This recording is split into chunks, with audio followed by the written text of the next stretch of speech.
Rina. Yes. Yep. Sorry, start again, Celeste, sorry. So you are so welcome. For those who don't know me, I am Celeste. I am the Regional Director for IAF Europe and Middle East, and I'm located in Portugal, so I am Portuguese. These talks, it's the first talk that we are doing in this new format for you. So in the last year, for those who attended our lounges, you saw some very special presentations and sharings. And this year we are starting with this new format, which we think it will be quite impactful, interesting, and inspiring for you. And these talks happen every first Thursday in a month, and they are open to members and non-members of IAF community. So enjoy the session, and I'll pass to David. Thank you, Celeste. Yes, welcome everybody. Happy New Year from France. My name is David Bishop. I'm Irish, living here in the north of France. And I would like to introduce you to Mika Aaltonen and to Paolo Martinez. Mika is a professor in foresight and complexity, and Paolo is a certified professional facilitator and a winner of the Facilitation Impact Award. So in the presentation today, we were discussing obviously this paper. I've read the paper myself. Some of the words that jumped out at me were some notions like connecting the dots, we're going to a new place, we're bringing hearts and minds together, change has accelerated. I have a question about the reality virtuality continuum and chronotopes. And we were talking about linear, visionary, and disruptive thinking. So with no further ado, I will pass you over to Mika and to Paolo. Yes. Yes. So what we wanted to do with Paolo and what we did in the summer and autumn. So this is a really fresh paper. So Rena just got the layout ready a day ago. So this is really fresh insights what we have. So we used triangulation. So that means that we did first a literature review, and then we had the survey, and we also sent the survey to the IAF members and also for the non-members. And then out of this material, we produced the first version of our paper, the texts and the concepts, etc. Then we invited renowned experts from all over the world to share the ideas and to discuss and argue with us about them. And then we came up with the final concept. And the reason for this was that the corona crisis has touched everyone, and it has touched the concept of work, our private lives, and also professions. And especially it has touched the profession of facilitators. And we wanted to have this kind of global conversation about this topic and see if we can produce some insights on the topic. Yes, and I think what is interesting as a concept, the future of facilitation requires more facilitation, and facilitation also has to change to adapt itself to the digital challenges. And so we need to develop more and more the facilitation practice, and facilitation, as one of the participants that just joined, Marina Kallioniemi from Finland said, is something that is really needed in all the organizations. So how can we increase the number of people who are skilled and skilling themselves as facilitators?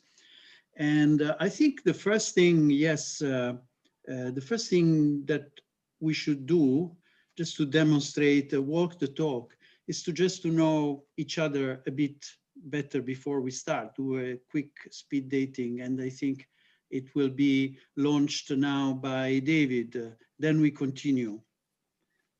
Okay, so now I will send people out to breakout rooms. That's Rena talking, not me. Yeah, it's really. So what are we going to do in the breakout rooms, David? You are going to, first of all, introduce yourselves to each other, and you are going to tell us why you have come to this talk, quite simply. and we'll have a quick feedback when you get back in about 3 minutes. Yep. See you later. See you later. Very good. Oh, ciao Gerardo. Hello, ciao. Welcome.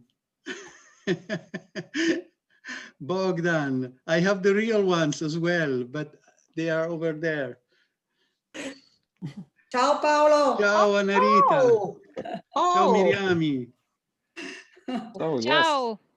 So shall we take 3 or 4 people, Paolo, to give us a little bit of feedback about what happened in those little rooms? Yeah, you choose. Okay, who would like to go first? Let's have a volunteer. Before we choose you to be a volunteer, who would like to go first?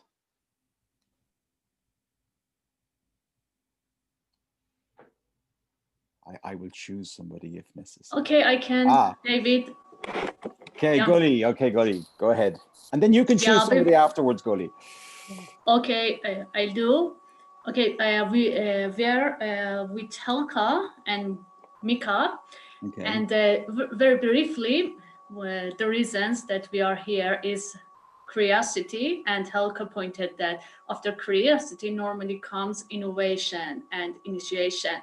And that's really interesting. I guess we all want to be innovative. And also Helka, pointed to the way that we always get to stick to our, our operation rather than looking around. And this is a good way to adopt ourselves and know what's going on. And we had also Mika, but we asked him about the, the survey he did, and he gave us some interesting point that he's going to explain about it later. So I'm not going to tell you about it. Okay. Thank you. Would you like to choose somebody? Yes. Yeah, Jane, please. Okay, Jane. Well, I was with Sandrine and Mark. So I think what we discussed was just coming from different points of being, Mark probably being the super professional within facilitation. Well, that's how I saw it, at least, Mark. So now you got that label. To where I have a bit of experience with it, and Sandrine was looking for new challenges and learning new skills, and this was something that caught her interest. So just seeing that the interest is coming from different places, and then of course this situation now with people being virtual, at least how do you then turn the facilitation skills into something that is also effective when you're not in the same room? Okay, thanks, Jane. Who would you like to choose? Then I would like to hear from Raina. Okay, Raina. I actually wasn't in a group, so you have to choose somebody else then, Jane. If it's my turn to choose someone. Okay, I suppose so, yeah. Okay, so Franceschini, Sabrina, please. Hi at all. I'm from Emilia-Romagna region. I work many times with Paolo Martinez, and together we won last October the IAF award, and we are very approved for this. And for Paolo, and I know someone like Gerardo. I worked in the past also with him, and I'm here to hear something, I think, and to meet nice people. So I don't know what happened now, but I just one more person, Sabrina, please. One more person. Andreas Naletto. Thank you, Sabrina.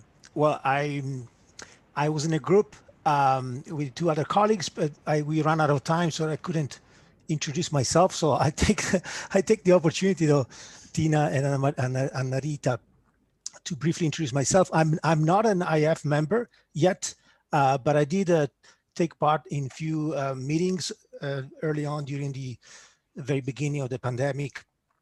And I was so excited about joining the group and learning so much from a very passionate and talented group of people. So now there's an opportunity to sort of rejoin and reassess whether I should formally apply. And so I'm very happy to be here with you today and to learn a lot from you and get a lot of tips and insights from experts like you guys. Over to I think we'll go back to Mika, to Paolo now, I think. All right, so back Yes. to Paolo, you guys. And go ahead. Paolo to Mika, yes. Yeah. So I can go from here. So why we did the paper? So the concept of the work, it has been changing for 200 years. The machines come and they take the work of human beings, or they complement our work. And then we have the situation that artificial intelligence and the related technologies, they came around already before the corona crisis. And what happened to us was, when the corona crisis came, so it accelerated the pace of change. Mm-hmm. So it is very normal that the concept of work and the professions, they keep changing, but normally the changes take years or decades. And now we are living in a situation where the changes are happening in months. And this is a challenge for this profession, and this is a challenge for all kinds of organizations and corporations. And we did the paper for this reason, to help us to adapt to these changes. Because I think that what is the real challenge here is that we have to be able to move ourselves, or to move our customers into the developing and producing work. So this means that the teams, or getting together in teams isn't enough, because this situation will continue. The corona crisis will not vanish anytime soon.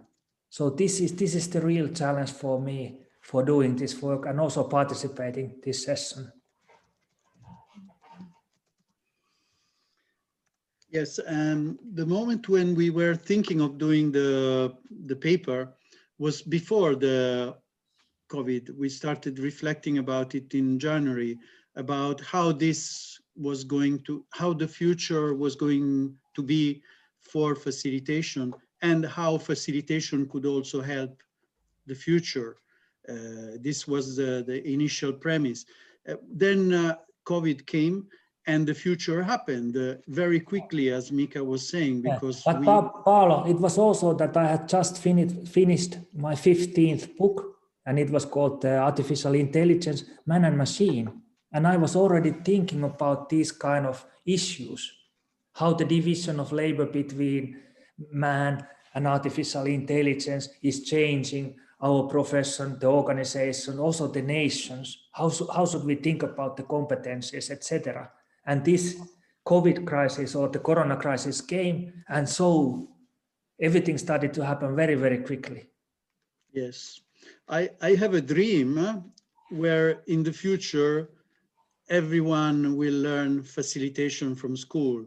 So the capacity of how to manage complexity, and how to manage communication and understanding different point of views can become mainstream, and therefore we will not need facilitators anymore, if you want, because of course we will probably always need someone who has a special skill for very complex situations, but organizations are in desperately need of this. And this was coming also out from the survey, in the sense that some people were reflecting that the digital aspect of facilitation, for instance, you still need to be a facilitator. The digital tools become an extra thing you have to learn, but the basics of facilitation are the same. So the reason why we took this topic was exactly because we like to explore what the future can be, but also to work towards a future that we would like to see. As facilitators, we have values, although we should be always impartial, but we also have values that we abide to and like. Can I comment? Because this is coming to the point that David presented in the beginning. So the situation we are in now, so that means that we are talking about the linear situation. So that means the situations that are familiar to us. We know the situations, we know what kind of solutions will work. But these kind of situations are more rare and are becoming even more rare in our world. So that means that we need to have disruptive thinking and disruptive methodologies so that we can assist our clients, and then we need to have capabilities also to work on the future, which is different than the present. And that means that when we have, for example, what we have reflected here is the IAF facilitator methodologies. So this means that some of the methods, and I would say that most of the methods are fit for the known, for the linear world. And then we have to explicate what methods work with the disruptive or complex or uncertainty, and then what kind of methods should we use when we are working on the common futures. Yeah, David. It's probably a good moment to say, if anybody has any questions or wants to make any comments, please feel free to do so. Personally, I find the easiest way is waving at your camera. We will see you much quicker that way. So do not hesitate to jump in with a question or a comment for Paolo or Mika. Please. Back to you. Any questions? I have a question. There was a lot of thinking and thoughts about timing. What do you think about timing? It was interesting there. Yeah. So if you would elaborate a little bit more about that. Yes. So the next concept, and we will come to your question, Helka, in a minute. So the next concept was also in David's presentation, and you were talking about, you mentioned the reality virtuality continuum, and this is for us, this is a vital concept. When we were writing this paper with Paolo, I got an email from an unknown person, and it was entitled Ontology. And I opened the email, and I noticed that it was from the editor of the Homeland Security Handbook from US. And this is the topic he's most interested in. Ontology, and that means the reality, the world we are living in. How should we describe it, explain it in order to act in it? And this has been one of the biggest topics. And when we talk about the reality virtuality continuum, as we have talked, and I hope that you can read it from our paper. So this means that we have a world. On the other part, we have the reality, the physical world. And this is the world that we have lived for thousands of years. This is the world of the ancient Greeks.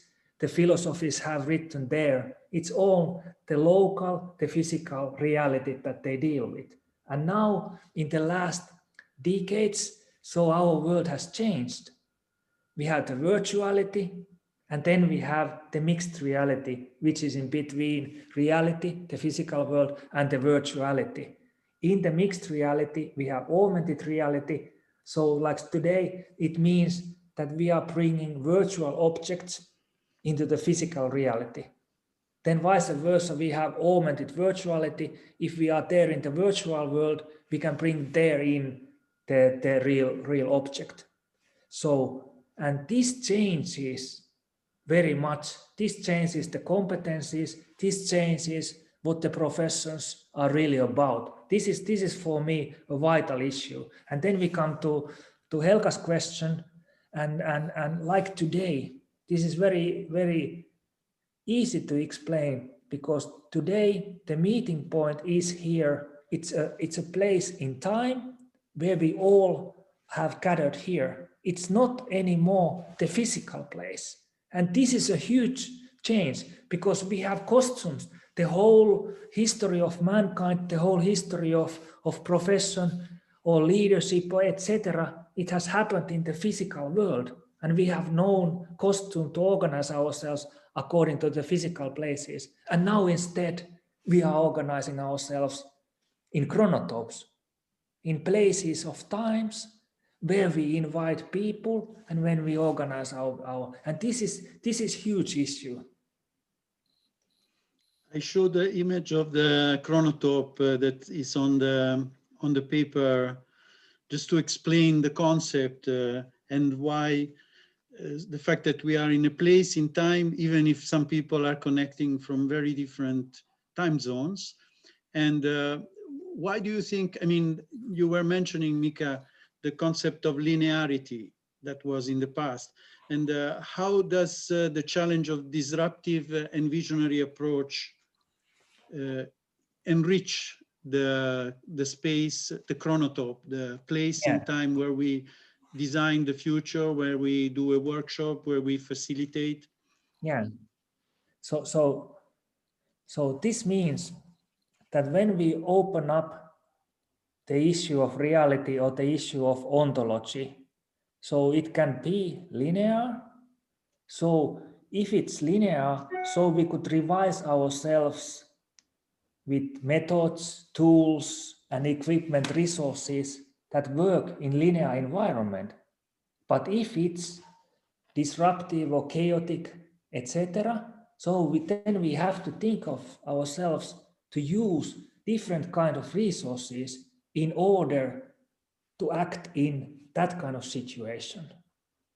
And the chronotope, like you said, is always the place in time. So when the chronotope moves, so it can move in the picture everywhere. So that means that we are gathering different kinds, or we should gather different kind of resources, different kind of people, use different kind of thinking, use different kind of technologies, etc., in order to adapt to that kind of situation. So in this way, this conceptualization will help us to adapt in difficult situations. Like we have written here, when our cognitive framework, when our thinking becomes richer, it becomes more robust, more anticipatory, and more adaptive. Yeah, so yeah. Do you get it? I would really, because I have talked often with Paolo about this topic. What do you think? How does this sound? If you ever have heard this before, how does this sound, prima vista? Can you relate to this thinking?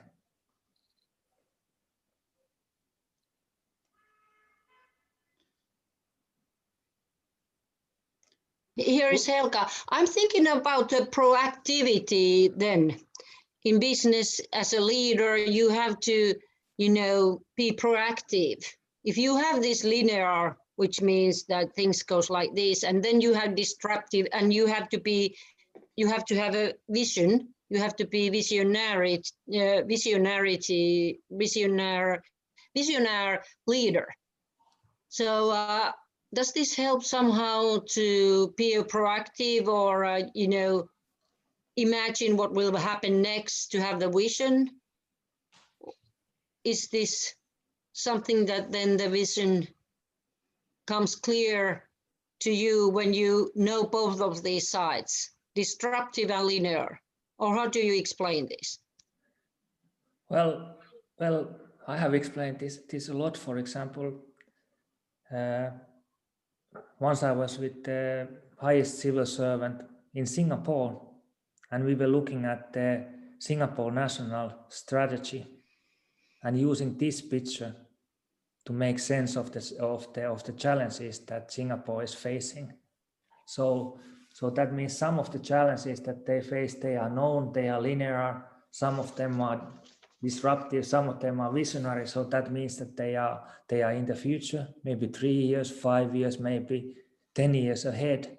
And then we could start thinking about what kind of strategies we would need in order to get there when we want to get.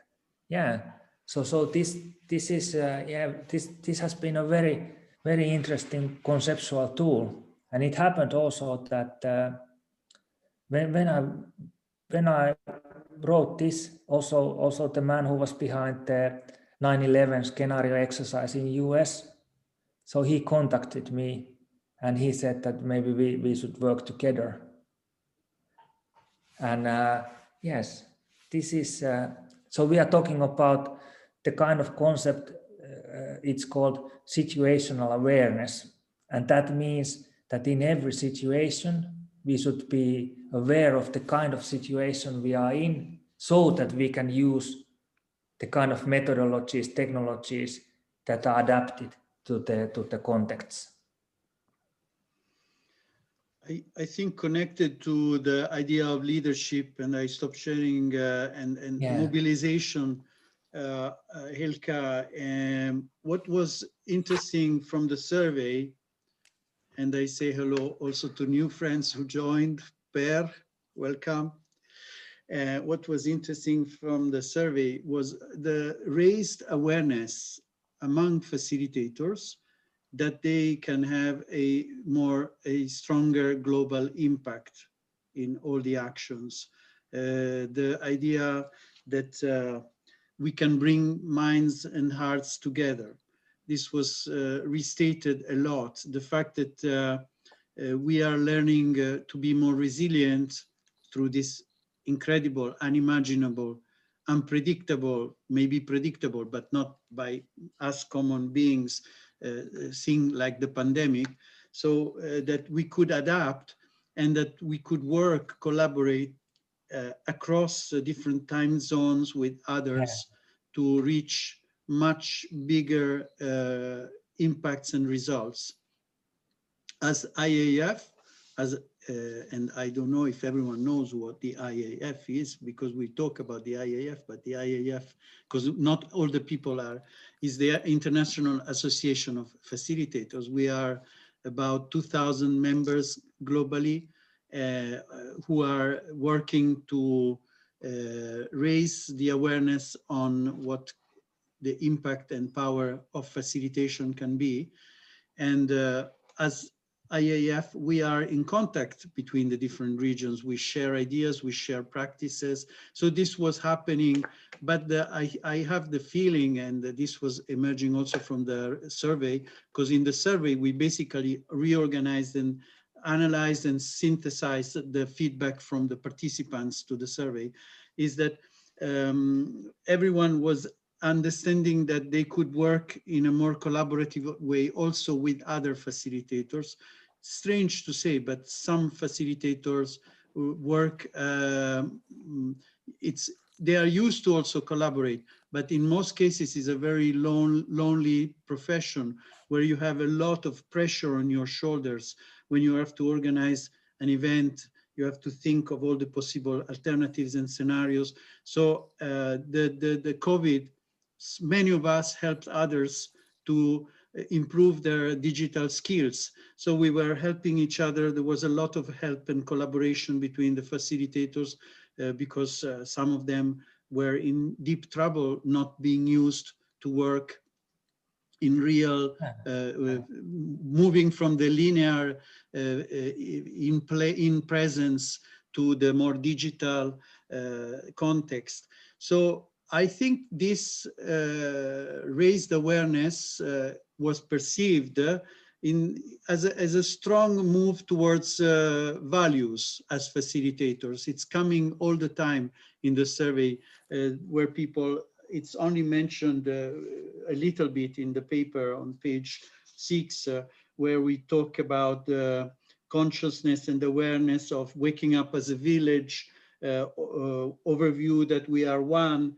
and that our planet that is tackling critical issues at the same time together. So my perception, connecting to Helka's question and the linear disruptive visionary chronotope, is that we now, as facilitators and also people who use facilitation, clients and others, can have an enormous impact on topics such climate change, Sustainable Development Goals together, because we discover, because of the digital fact that we are connecting with people from, we discovered that we are addressing similar challenges. So why reinvent the wheel?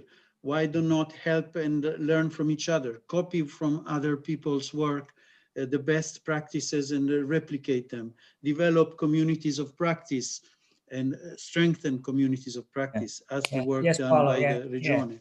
I think this is important. I think that it was David who said this, that now more of our work has become visible, it has become digital, and that enables us to work more as an ecosystem, to put together, to weave together those kind of things that perhaps would be helpful for the city or for a region or for even perhaps a nation, for European Union to cope with the challenges better than ever before. And this is because of the digitalization. This is an emergent phenomenon. So this means that this wasn't so clear earlier, before the corona crisis, and especially it wasn't clear before the novel technologies emerged.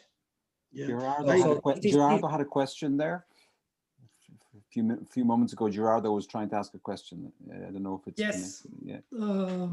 Hello, everyone. So basically, first of all, let me say that I am in the board currently of IAF as Director of Professional Development. So I was really interested in reading this paper, even if I must confess that I'm a little bit confused about what I've written there and what I'm listening here. Okay, so I need to ask some questions for clarification. And then I want also to stress something which is a little bit different. So first of all, I want to understand a little bit better what is the relationship between the survey you're mentioning in the paper and other things like the model you presented about the chronotope. Because I'm a little bit confused by reading this. What is the part of survey? What comes out from the survey? And what are your considerations around the survey? It's not so clear to me what is where, okay? And also I would like to know how many, for example, how many people replied to the survey, because it's I couldn't find this on the paper, so I was just looking about that. And then I'm just jumping to the conclusion, because we have just approved as a board the revision of the core competencies. And I was surprised to see that you, at the end of the paper, just say probably you need to rethink a little bit the core competencies, maybe adding a competency, which is actually it's a lot because we have 6 competencies. So adding one, it's really a lot. Okay.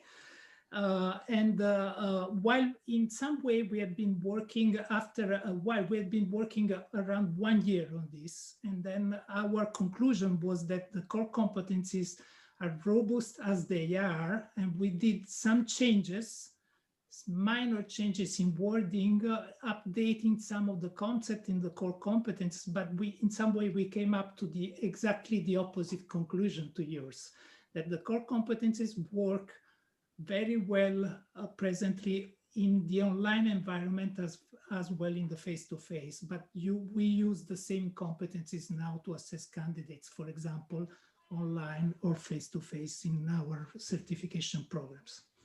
That's it. Yeah, so very good. So I will answer first. So more than little more than 100 people answered the survey. And out of the survey and out of the answers and the contents, so we organized the paper so that it would give more insights to the situation we are in. And that is why we have used the concepts. So that means that first we have the reality virtuality continuum, and that says that some of the encounters, some of the situations we are in, so they are physical. And on the other parts, some of the things that we are doing are totally virtual. And then we are there in between. And the chronotope space means that when we have a large amount of methods, for example, the EAF Facilitators methodology consists of over 1,000 methods.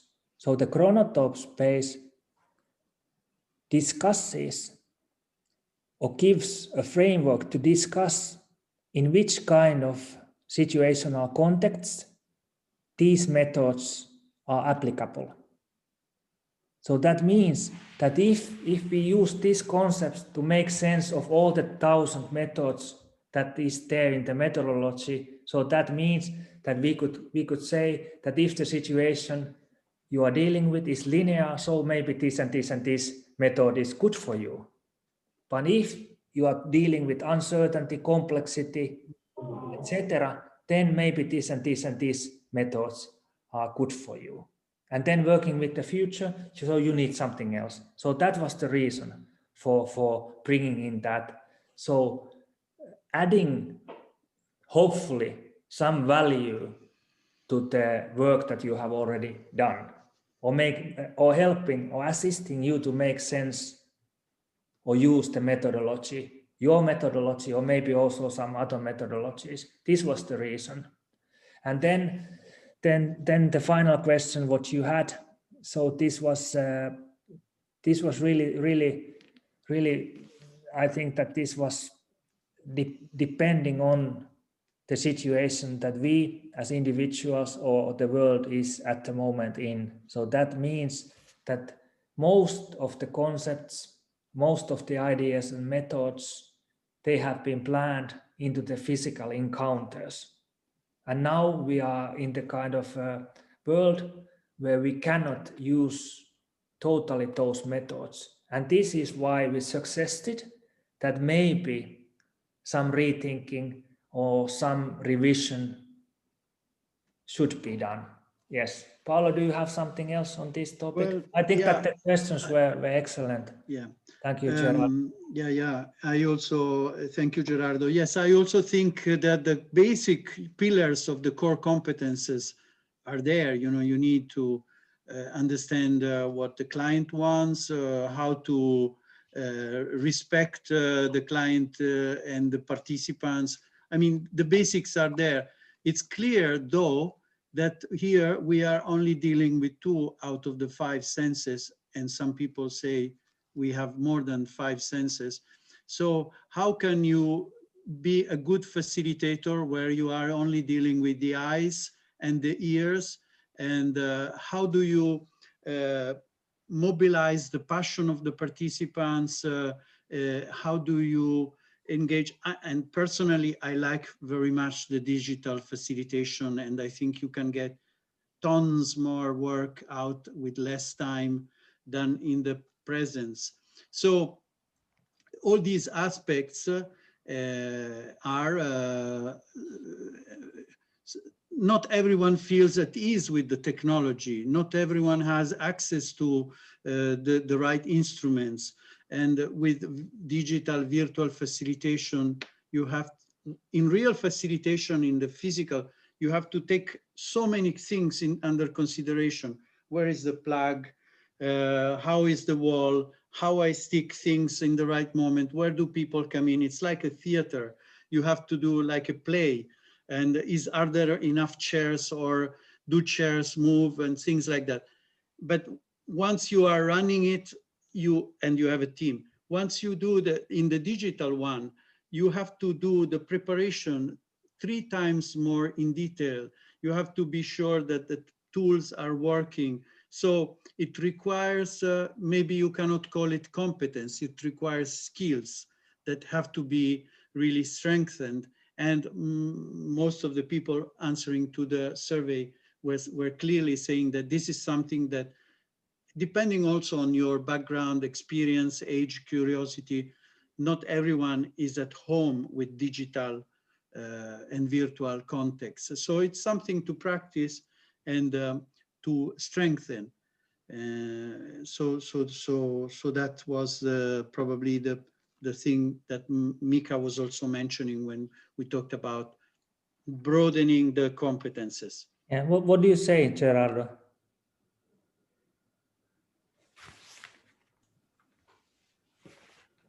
I don't know. Yeah, and then also I say I don't know, because for me it's a little bit a different issue. So it's not the issue is not methods. I don't think we should talk about methods when we talk about competencies. You can, among the competencies there is a knowledge of methods, but it's not just methods. And on the other end, yes, the online, we call it online. We prefer to call it online and not virtual. The online space, it's a different space from the physical space, but it's still a space where you work as a facilitator, and yeah, it's a little bit different, but it's not so different according to my experience. It's much less different than we expected before the COVID came. Okay, so this is the work we are doing. So so I understand there is a general idea that maybe the competence could be expanded in some way. Okay, and that's it.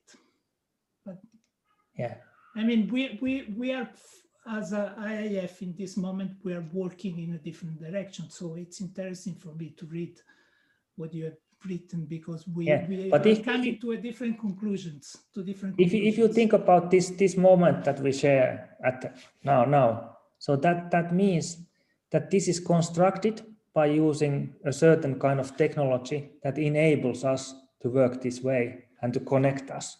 And then we also talked about that how you or us as a consultants or as a facilitators, how we construct this situation in order to respond well to the situation at hand or the challenge at hand with the customer. So this is a bundle of concentration of various kind of resources. And we think that in order to do our work well, so this could be the skill which is very important. So that means that we know how to work, what kind of things, what kind of methodologies, what kind of people we gather together in order to solve the situation or the problem. And now we are solving it in this moment in time with you and with the others who are present here. And this is for me, this is quite interesting.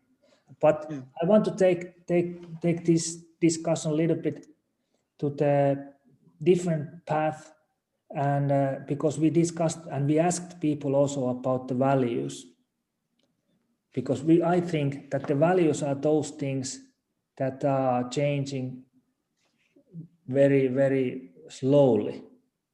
And when the facilitators or when the people who answered the questions talked about values, so there were two modalities. First one was being, and the two values most frequently mentioned were empathy and trust.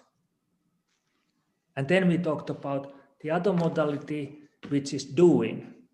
And so the two major modalities in doing are communication and participation.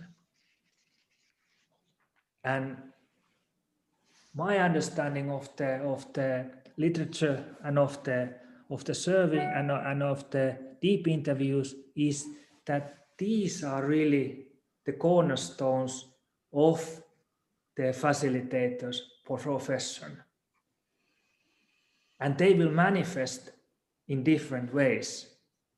And we were also talking about the challenge when we have this online or this digital or this virtual environment. How could we engage the people also in this kind of environment? Because if we were in the same room, so I could see, I could touch you, I could feel better what the situation is. But this was also one challenge what was addressed and what was brought up. So so this is the other topic. And I think that if you think the physical world and you think the online or the virtual world, and these value basis questions or answers, so you see that there is something that we have to rethink. Paolo, did you have something? No, I just one of the things that I would add is not a question of methods. I agree with Gerardo, but it's a question of literacy. You know, at the beginning when the COVID came, people just didn't understand how to open a Zoom session or download. So it's become an accelerator of learning how to work online. And many clients initially were totally against, waiting for the end of COVID in June and saying, okay, we'll postpone. And so I think that the facilitators, as I believe a lot, also like Gerardo, that you can do a lot with online facilitation, there is a need to learn how to use these different tools and platforms. So this is emerging very clearly from most of them, and to increase the skills of participants. Yes, I agree also that the values and postulations are there, you know, communication, participation, engagement, empowerment are all there. But to participate, you need to learn the language and alphabetize yourself, you know, like when we went to school to write the first letters. When I first used the Miro, I was seasick. I must admit, I was getting, you know, what's happening, you know, zooming in, zooming out, all these post-its. And fortunately for you, Celeste, the post-its of Miro don't have to be sanitized. And that's nice. But who felt at ease the first time they were trying a tool, and who we all asked someone else who already did it to accompany us, you know, to feel that we were moving into an unexplored territory. Like when you drive the car the first time, you have to remember so many things. So it's skilling yourself, and at the same time remembering the core values of what a professional facilitator should be. So it was a learning curve, a steep learning curve, an exciting learning curve for many of us, which all the participants, some were finding it exciting, like a roller coaster, some people said. Others were scared to death because they say, okay, I am out of the business. I have here a friend, Mark, from, we did the Lego Serious Play training together. Mark, you have done a completely turning around of your job with the interface by doing all the Lego workshops digitally, haven't you? Yeah, that's true. And let's say that we have been forced to.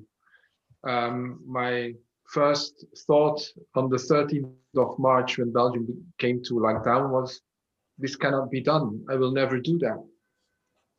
But yeah, it didn't take too long before realizing that, yeah, but let's give that a second thought. And then, of course, the first thing we try to do is do the same what we do face to face, do it online. And of course, that didn't work.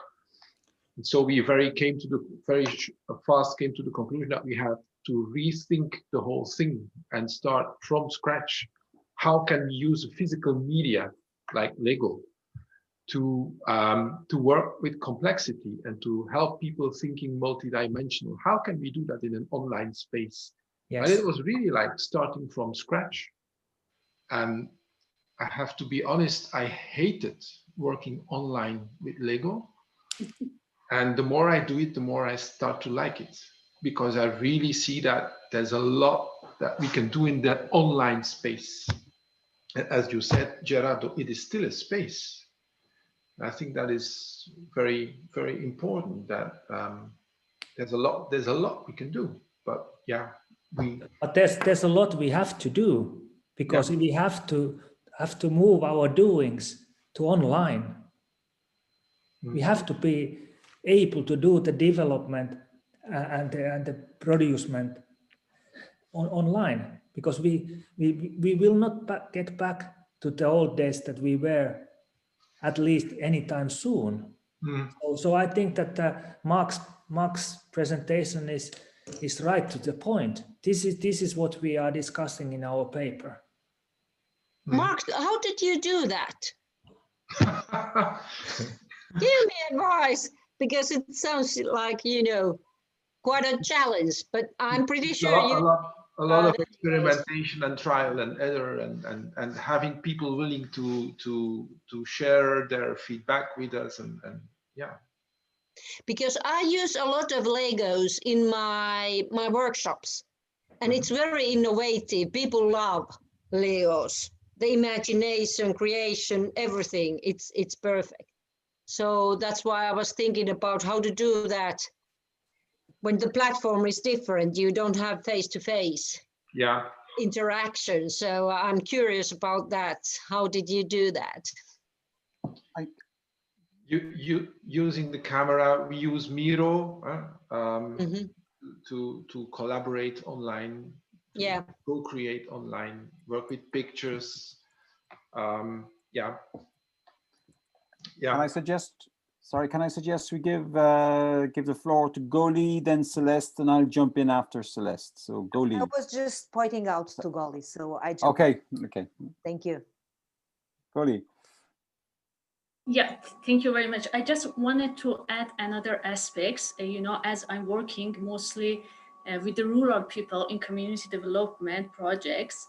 One of the things that now we're struggling is that we don't have them anymore.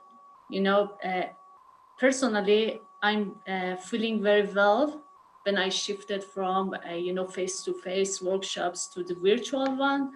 I'm introvert and I really enjoy this. But when I think of my clients, the people that I'm working with them, they don't have the infrastructure, they don't have the access, they don't know how to use them. And it's really important when we go back to our values. I guess it's important to remember that we have to make sure that we don't leave anyone behind. And this is one of the issues that I guess as IAF we also have to consider. Thank you. Yes. And it would be very important for someone who is practicing and learning digital facilitation, becoming an excellent digital facilitator, online facilitator, also to be as good in the real space, because then you might end up with people who are not capable and feel not so at ease when they are in the physical space. So it's important to keep the two levels balanced. And I agree, Goli, of course, the point of having no connectivity. We are also facing this problem with the schools.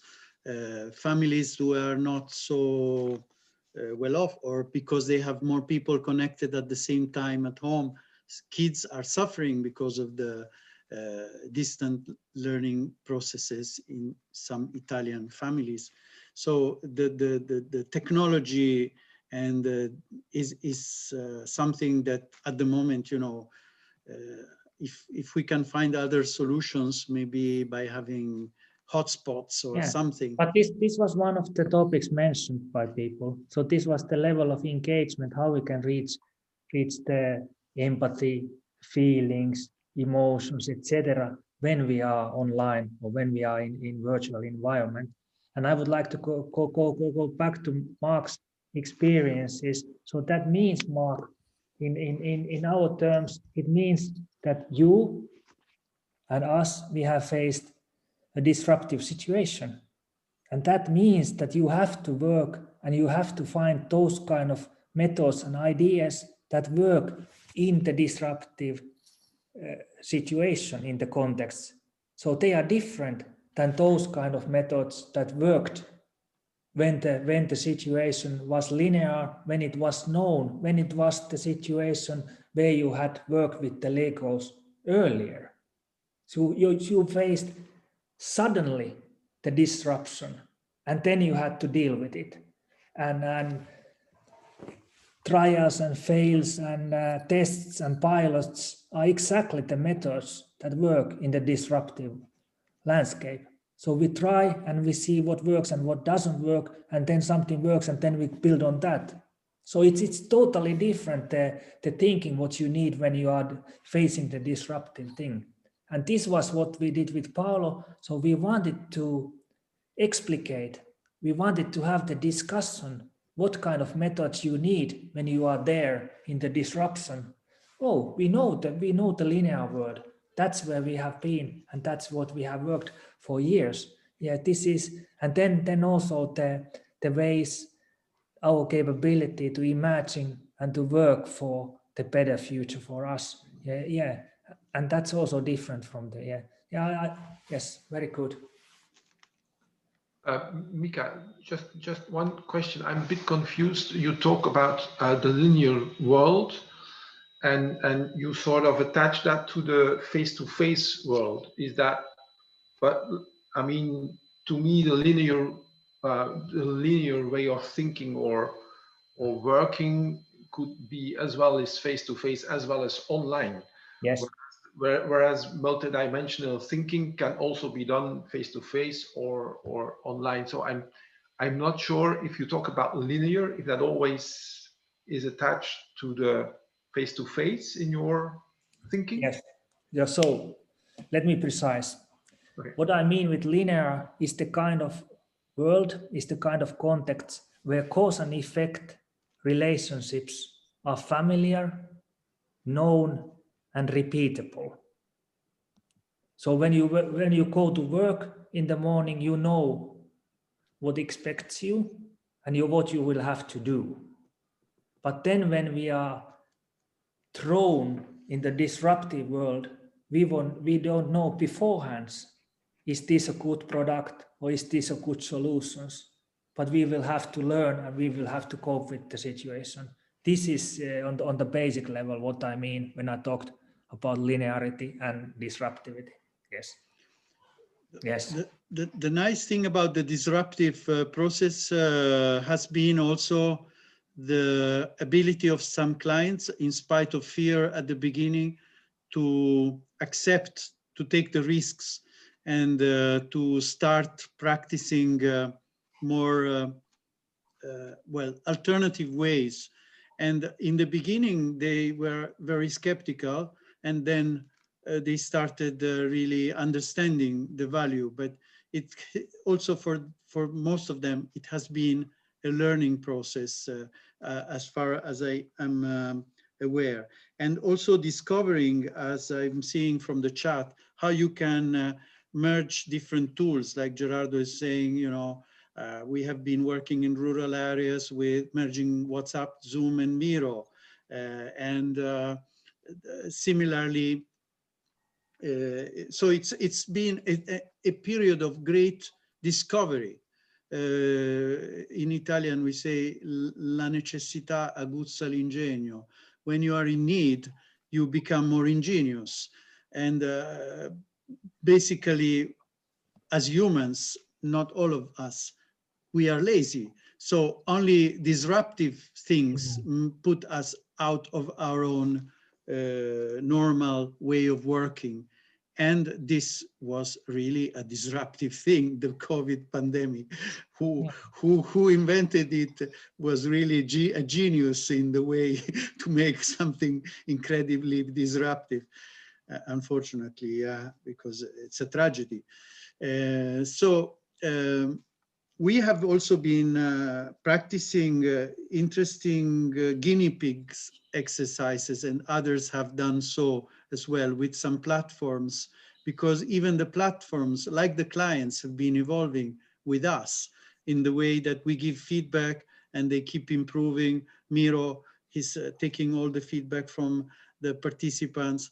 We have been using a lot video facilitator that is like Zoom, is like a platform for video conferences, but it's designed by agile programmers, and it's organized in a way that all the features are very simple. You don't need to download. So it's been fun to give continuous feedback. You know, you could change this, do that, and it's what this is going back to what I was saying. We are learning to be more collaborative. This pandemic has put us out of our comfort zone, and this disruption has made us more visionary and also more brave. This is how I feel. The future for us as a team of facilitators is to really work together on global complex challenges. And this is what I want to do for the future, if I can say, you know, it's my dream and I want to do it with you all because you are wonderful people. A question, experimental things, because if we have very disruptive world and the way of working, of course we have to experiment. Mika was talking about that too. So does it also mean that we have to experiment, and the learning by doing, learning by actions, that then we can build, you know, capability of the people to experiment more and do things that they are not used to, and maybe find the best solution for the clients, for ourselves. When we experiment, we try, and then when you learn more even. You talked about the world, that we trust each other more and we are more like a community, ecosystem. Does it always need some kind of a, you know, crisis or disruptive world, experimental culture, way of working? What do you think about that? Yeah, I can answer this quite quickly. In my opinion, when we are talking about the conceptual level and the framework level, when the situation is uncertain, there is more things that will change, more complexity, then we need thinking and methods which are, we need to use more visionary and more disruptive methods, and not only and not so much as we used to the linear methods. So this adds interface with future and with the change. I think that the companies who rely too much on the effective thinking and management, old management thinking, they will be soon in trouble in this crisis. Yeah. Yeah, and in general, there have been other studies that show that most critical moments, like the stock, the 2008 created more collaboration and more innovation between groups when people are in need. Also among peers, you end up doing it. And I was doing it a lot. I mean, I was some theater people who said, I have to do a play, you know, practice, do it, do prototypes. And they were doing, and also other facilitators who had never used digital tools. Fortunately, I was really curious and we were using them, digital online tools before. So it was my first task, you know, helping people to feel, so collaboration, and the fact that we are friends, and the fact that we are members of the IAF helps a lot as well, you know, as peers, we can, of course, in some things we may not be, we may be working on the same client, but we are basically like musicians, we can play together, which is beautiful. Somebody wrote that the facilitators should be in the front line. So that means that they are the people who are introducing these new methods to clients. So they are pulling the clients to the right direction where they need to go anyway, because not all the clients are technology experts.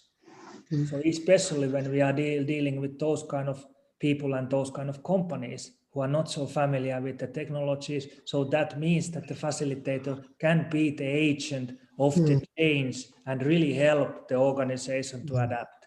David, I just give you the floor in 1 second. I connect to this because I feel that we are serving the community, we are serving the client. The facilitator is like a waiter, you know, you are, and the best waiters are the ones you don't even notice, okay? If the service is perfect, you don't even notice that there is a waiter. On the other hand, this challenge of the disruptive, visionary, linear chronotype of the COVID was putting us in a position, raising the awareness as facilitators and raising the awareness of the clients on the importance of the power of facilitation. And we have become from being maître, you know, the maître, the chef, the chief of the waiters, we are basically chefs. We can influence not how and who and what is done, but we can influence also the client in aiming higher on raising the impact of their objectives and aims. So as impartial, we have the oath like Hippocrates that we cannot, we cannot take a position. Hi, Miriam. We cannot take a position as facilitators. We are impartial, but still we can be good chefs of processes that can have an impact. Davide. Yes, Paolo, I just wanted to pass over to Miriam before we go into a breakout group. Yeah. Thank you. Okay, so one more comment from Miriam. Okay. All the interesting conversation. One maybe angle to this, I just came back from 2 weeks Christmas holidays today and didn't really want to get back. So, and I felt so tired and kind of started wondering why is that? And the end of the year was really busy with, one client wanting Jamboard and the next one Miro and the next one Mural, and then you take Lego Series Play online. And then I bought these virtual classes and, exploring that world as well. And then also there is the, you need to, as you said correctly, the empathy and communication and engaging and the energy part of the participants. And when I get to my office and I open my desktop, there is no one there. So I kind of, it's not the same as the physical connection. So I, as a facilitator, need to create that energy, create that communication, that connection. And it takes more energy from me than what it would take otherwise. Yes. So the question is the well-being and energy of the facilitator. I feel that there's a kind of an extra part now that I need to take care of, which is all the technology and energize more. So I feel that I kind of give more from my time, from my resources, my energy, and kind of get back less feedback, less kind of instant feeling from the participants. So one solution would be to work less. I don't know if that is the solution, but I think it's an angle to all this. We, as also was said, we are on the front line, so we bring new tools and methods, and we need to make sure that the technology works. So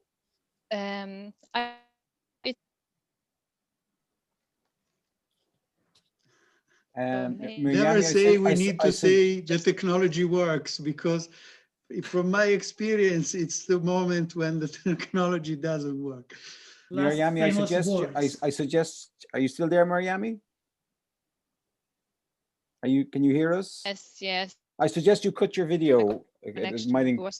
Just maybe cut your video for the moment and can continue making your comment. It might give you some more bandwidth. Are you there? Yes, I'm here. Okay, can you hear good. me? Yes, I can hear you. Yeah, Go ahead. Yeah, where was I cut off? You were mentioning the importance of finding ways to energize, and that it has been really exhausting, changing, switching, and feeling lonely. Yes, and that there is more more work and it takes more energy. So either you work more and you get more tired, or you work less to balance the energy part as well. So and as you said, we need to be at the forefront with bringing new technologies, new methods to the clients. So I just wanted to highlight the importance of well-being of us facilitators, and where we draw the energy that we bring to our clients, to our participants. I think that what you brought, the last topic, what you brought here, is the kind of disruption that this situation has brought in. So that means that this wasn't a topic earlier. And now we have to think about how we bring in also the energy, and where do we get that energy? Yeah. Yes. My experience, and then I give the floor back to David, is that every time I was doing a physical workshop, I had to keep one day between one physical workshop and the other, at least to recover the energy, because I felt like Superman when he gets the kryptonite on the, so I was destroyed, shattered. Energy, yes, from some point, but totally incapable of doing anything else the next day. And instead, in the virtual thing, yes, you have to balance exercise and other forms, yoga, meditation, whatever. But it would be unimaginable to manage 5 or 6 workshops in a week as we can do now on the online. I agree, we need to support each other and never feel alone. That's why we are members of the IAF. Okay, I suggest now that we go into a breakout room for, I would say, 5 minutes. Yeah. Okay, and get some of your reflections and any last questions you have. And then when we come back, we'll have 5 minutes to do that. Okay? See you later. Thank you.